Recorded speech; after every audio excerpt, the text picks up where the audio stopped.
It's April 11th, 1996, and I'm coming out of anesthesia after having an emergency C-section. I'm groggy, racked with pain, but I know my new name is Mommy, and I want my baby. My husband is here, and he got to see our son being born, and I've already missed a major milestone.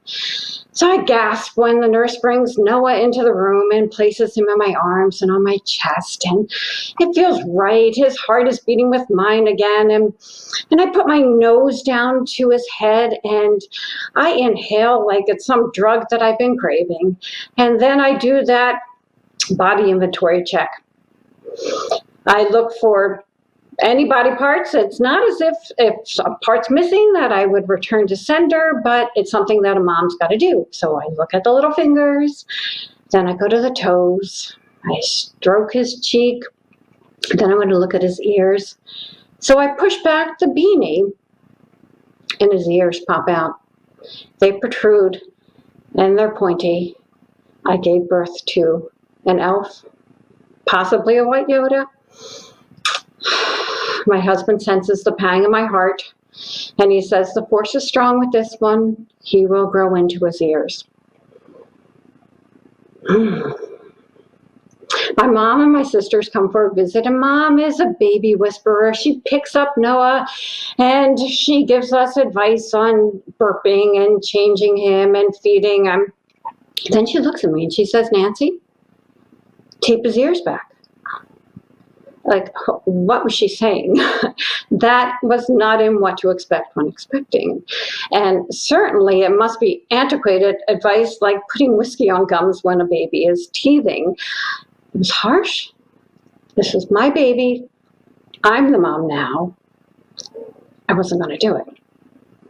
Well, the topic of Noah's ears continued to trend for the next several months and years. And every time people would come for a visit, we would hear, oh, he could be his own Dumbo ride, or buy elf pajamas for Christmas, or I bet he's a good listener because he's all ears.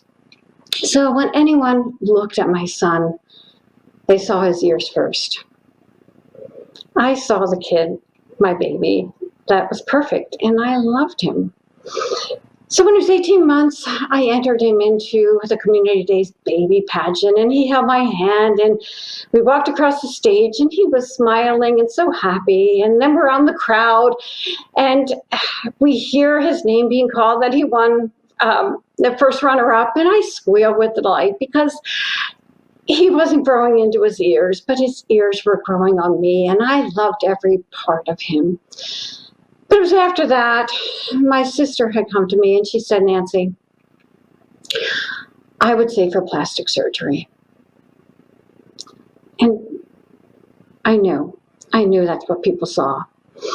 So I asked the pediatrician about it, and he said that's a consideration, but wait until he's 5 because that's when the ears are developed, and that's when he's in school and the teasing begins.